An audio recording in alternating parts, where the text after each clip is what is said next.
سورہ آل عمران آیت نمبر 97 اعوذ باللہ من الشیطان الرجیم فیہ آیات بینات مقام ابراہیم ومن دخلہ کان آمنا وللہ علی الناس حج البیت من استطاع الیہ سبیلا ومن کفر فإن اللہ غنی عن العالمین۔ اس میں واضح نشانیاں ابراہیم علیہ السلام کے کھڑے ہونے کی جگہ، اور جو کوئی اس میں داخل ہوا امن والا ہو گیا، اور اللہ کے لیے لوگوں پر اس گھر کا حج فرض، جو اس کی طرف راستے کی طاقت رکھے، اور جس نے کفر کیا تو بے شک اللہ تمام جہانوں سے بہت بے پرواہ۔ ہم پچھلی آیت میں پڑھ کر آئے ہیں پہلا گھر مکہ میں بیت اللہ، اب بیت اللہ میں واضح نشانیاں، فیہ آیات بینات، واضح نشانیاں کون کون سی ہیں؟ زمزم کتنی بڑی نشانی، اسماعیل علیہ السلام کی والدہ جب پیاس کی وجہ سے اپنے بیٹے کی پریشان ہوئی تو اللہ نے زمزم جاری کر دی۔ رسول اللہ صلی اللہ علیہ وسلم نے فرمایا جو جس نیت سے اس پانی کو پیے گا اللہ شفا دے دے۔ پچھلے دنوں ایک امریکن عورت جسے کینسر آخری سٹیج کا تھا، وہ 3 مہینے بیت اللہ میں ٹھہری اور 3 مہینے لگاتار زمزم اس نیت سے پیتی رہی کہ اللہ شفا دے دے۔ اللہ تعالی نے اسے بالکل کینسر سے صاف کر دیا۔ تو فیہ آیات بینات، اس میں بڑی واضح نشانیاں، صفا مروہ کی سعی ہے جہاں پر دوڑیں لگی تھی اسماعیل علیہ السلام کی والدہ محترمہ کی، وہاں پر مسلمان عورتیں مرد اب صفا مروہ کی سعی کرتے ہیں، وہ مقام ہے۔ پھر مقام ابراہیم، وہ ایک ابراہیم علیہ السلام کے قدموں کے نشان ہیں کہ آپ نے وہاں کھڑے ہو کر اس اللہ کے گھر کی تعمیر کی تھی۔ لوگ اسے جا کر دیکھتے ہیں، بس دیکھنے کے قابل، وہ محفوظ کر دیے گئے اللہ تعالی نے۔ وَمَن دَخَلَهُ كَانَ آمِنًا، یہ بیت اللہ میں بہت بڑی نشانی ہے کہ باپ کا قاتل بھی اگر بیت اللہ میں نظر آئے تو اس کے لیے بھی امن۔ عرب کسی کو معاف نہیں کرتے تھے پہلے، جب قتل ہو جاتا تو مقتول کے خون کا پیالہ بھر کے دہلیز پہ رکھ دیتے، دروازے پر، جو آنے والا ہے وہ اس میں انگلی ڈبو کر کہتا جب تک تیرے بدلہ نہیں لیں گے آرام سے نہیں بیٹھیں گے۔ خاندانی دشمنی ہے۔ لیکن بیت اللہ میں اگر کوئی نظر آ جائے تو اس کے لیے امن۔ مسجد میں کوئی مخالف نظر آ جائے اس کے لیے امن ہے، یعنی مسجد میں میرا دشمن آ گیا تو اسے پکڑ کر وَمَن دَخَلَهُ كَانَ آمِنًا۔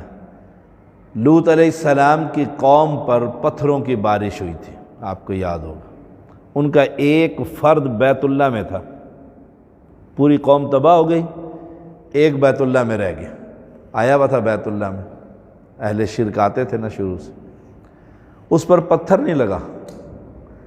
جس دن اس نے بیت اللہ حدود حرم کو چھوڑا، باہر نکلا، فوراً ہی پتھر اس کے سر پہ لگا اور ختم ہو گیا۔ کمال دیکھیں، جو ہے فرشتہ ہاتھ میں لیے کھڑا ہوا تھا، لیکن وَمَن دَخَلَهُ كَانَ آمِنًا، وہ امن کی جگہ ہے۔ اس لیے مسجدیں امن کی جگہ ہے، امن اور محبت کا پیغام دینے کی جگہ ہے۔ مسجدیں فتنہ اور فساد کی جگہ نہیں ہیں۔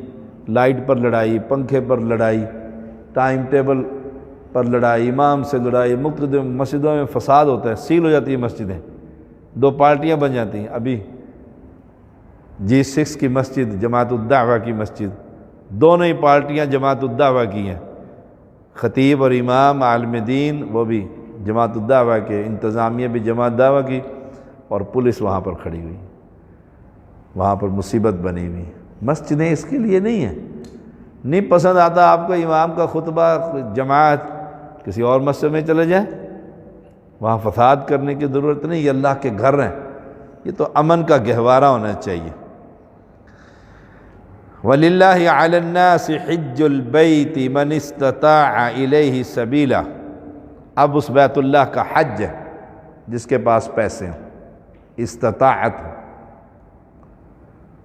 حج کرنے کی، وہ بیت اللہ میں تشریف ہے۔ اسلام کی بنیاد، بنی الاسلام علی خمس شہادتی اللہ الہ الا اللہ، 5 چیزوں پر اسلام کی بنیاد قائم ہے، شہادتین، نماز، روزہ، زکوٰۃ، حج۔ حج بہت بڑی عبادت ہے۔ رسول اللہ صلی اللہ علیہ وسلم نے فرمایا خذوا عنی مناسککم، مجھ سے حج کے طریقے سیکھ لو۔ ہمارے ہاں ہمارے بر صغیر میں شادیوں سے، بچوں کی، بچیوں کی، سارے کاموں سے فارغ ہو کر جب 100 سال کے قریب ہوتا ہے نا، کہتا ہے اب حج کرنے جاتا ہوں، چلنے کے قابل بھی نہیں ہوتا بیچارہ، مشکل سے پھر اس کے ورثاء اسے گروپ میں بھیجتے ہیں، اور ہم نے دیکھا ہے بیچارے کچھ بھی نہیں کر سکتے۔ جوانی کا حج ہے، یہ سب بیماریاں یہاں پر کہ پہلے بچیوں کی فرائض سے فارغ ہو جاؤں تو پھر حج۔ امام ابن کثیر رحمہ اللہ فرماتے ہیں جس کے پاس سواری اور راستے کے پیسے ہیں، سفر کے پیسے ہیں، اس پر حج فرض ہے۔ گھر والوں کے لیے راشن دے دیا اتنے مہینے کا، اب اس پر حج فرض ہے، وہ جائے حج کریں۔ ایک مرتبہ حج فرض ہے، باقی تمام حج نفلی حج ہوں گے۔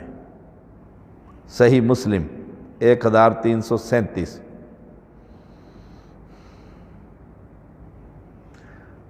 اور ہم کہتے ہیں کہ نہیں ابھی تو بچیاں جوان ہیں، ان کا فرض ہم پر پہلے فرض ہے، ان کی شادیاں کریں گے۔ اور سب سے بوڑھے اور بزرگ لوگ بر صغیر کے ہوتے ہیں وہاں بیت اللہ میں، باقی قومیں جوان۔ ایک آدمی ملا، وہ کہتے ہیں ہمارے ہاں جب تک عمرہ یا حج نہ کر لے نکاح ہی نہیں کرتے، دونوں کی، لڑکا لڑکی پہلے بیت اللہ جائے۔ سبحان اللہ، پہلے اللہ کا گھر دیکھو۔ من استطاع الیہ سبیلا، استطاعت کے معنی میں نمبر 1 راستے کا پرامن ہونا، کوئی لڑائی فساد قتل و غارت اس قسم کا نہ ہو، جان اور مال کے ضائع ہونے کا ڈر نہ ہو، نمبر 2، اور نمبر 3 عورت کے لیے محرم کا ہونا شرط ہے۔ کیا کرتے ہیں؟ اس کو ایجنٹ کو دیتے ہیں پیسے، اسے کہتے ہیں محرم شو کر دے راستے کا محرم بنا لیتے ہیں، بھئی آپ میرے بھائی ہیں، بس حج تک یہ میرے بھائی ہیں، خود ہی بنا لیا محرم، وہ بھی کاغذوں میں نام شام پاکستان نے سیٹ کر کے وہ محرم بنا کر دیتا، اور سمجھتے میں حج کر، حج ہی نہیں ہوتا اس کا، شرط ہے۔ رسول اللہ صلی اللہ علیہ وسلم کے پاس صحابی آئے، فرمایا میں جا رہا ہوں جہاد پر اور میری بیوی جا رہی حج پر، فرمایا نام کاٹ دو اس کا جہاد سے، کہا فرمایا جا اپنی بیوی کے ساتھ پہلے حج کروا، محرم کا ہونا شرط ہے، محرم نہیں ہے کوئی ضرورت نہیں جانے کی۔ مالی استطاعت تو ہے، جانی استطاعت نہیں، قوت ہی کوئی نہیں، مسجد میں بیچارہ 20 منٹ میں پہنچتا ہے بزرگ، وہ حج کیسے کرے گا؟ یہاں پچھلے دنوں کی بات ہے، حج کے موقع پر وہاں پر ایک اماں جی، وہ بھی چلی گئی گروپ کے ساتھ، وہ جتنے دن حج رہا وہ بیچاری اپنے ہوٹل میں بیٹھی رہی، اسے کوئی لے جانے والا ہی نہیں تھا، اسے کون اٹھائے؟ ہمارا قاضی ثناء اللہ عبدالحکیم کے ایک ساتھی ہیں، وہ حج عمرہ کی ٹیمیں لے کر جاتے ہیں، اسے کسی نے خبر دی 8 تاریخ ہونے والی، اس بیچارے کا کچھ بھی نہیں ہوا، اس نے اپنے کندھوں پر اماں جی کو ڈالا، کندھوں پر ڈال کر اسے بیت اللہ کا طواف، صفا مروہ کی سعی، اسے لیا پھرتا رہا، اس کا حج کروایا پورا۔ سبحان اللہ، اس عورت نے اس کے اوپر بیچارے کے پیشاب بھی کر دیا۔ اب اتنی بوڑھی ضعیف عورت، اس پر حج فرض نہیں، اور لوگ یہاں سے والی وارث بھیج دیتے ہیں، بھائی بنا دیا، وہ بھائی تو اپنا حج کرنے چلا گیا، ایسا بھائی کیا تھا بھائی؟ تو جسمانی استطاعت اگر نہ ہو تو اس پر حج نہیں فرض، اس کا وارث اس کی طرف سے حج کرے گا، یہ یاد رکھ، اس کا وارث اس کی طرف سے حج کرے گا۔ خشعم قبیلے کی ایک عورت آئی، ابن عباس رضی اللہ تعالی عنہما بیان کرتے، اس نے پوچھا یا رسول اللہ صلی اللہ علیہ وسلم، جو حج فرض ہوا ہے میرا والد ہے وہ بوڑھا ہو گیا، اب کیا کریں؟ سواری پر بھی نہیں بیٹھ سکتا، میں اس کی طرف سے حج کر لوں؟ فرمایا تو حج کر۔ یہ حجۃ الوداع، وہ خود حج کر رہی تھی، حجۃ الوداع کا موقع ہے، صحیح بخاری 1855۔ بوڑھا ہو گیا تو اس کی طرف سے حج کر لو، ایسے ایک عورت کی طرف سے پوچھا گیا، فرمایا حج کر لو۔ جو حج کر رہا ہے نا کسی کی طرف سے، لازم ہے اس پر اس نے پہلا اپنا فرضی حج کیا ہوا ہو۔ میں نے حج کیا ہی نہیں مثال کے طور پر، اور مجھے آپ کہیں جی میرے ابا جی کی طرف سے حج کرو، میں نے کہا چلو میرا تو حج ہوئے گا نا، نہ اس کا حج نہ آپ کا، میرا حج فارغ۔ کیوں؟ پہلے مجھ پر اپنا حج فرض تھا، میں نے اپنا تو کیا ہی نہیں اور میں دوسرے کا کرنے چل پڑا ہوں۔ تو ایسا آدمی کرے گا، بیٹا ہو، بیٹی ہو، رشتہ دار ہو، کوئی اور ہو، جس نے اپنا پہلا حج خود کیا ہو۔ ایسا آدمی جس نے حج فرض تھا، آج جاتا ہوں کل جاتا ہوں، سستی، کاروبار، کمائی، پیسے، ڈالر، اور فوت ہو گیا، اس پر حج فرض تھا، تو اس کی وراثت میں سے حج ادا کیا جائے گا۔ پہلے اس کی جب مال متاع ہوگا وہ تقسیم کرنے سے پہلے حج کا خرچہ نکال لیں گے، اس کی طرف سے حج کیا جائے گا۔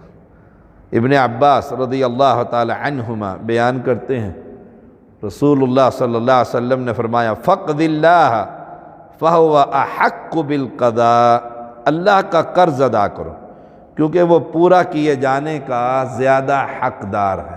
یہ قرض تھا اس کے ذمہ جو فوت ہو گیا، صحیح بخاری 1148۔ اور جو حدیث میں نے بیان کی وہ ابو داؤد کی ہے کہ جس نے حج کرنا ہے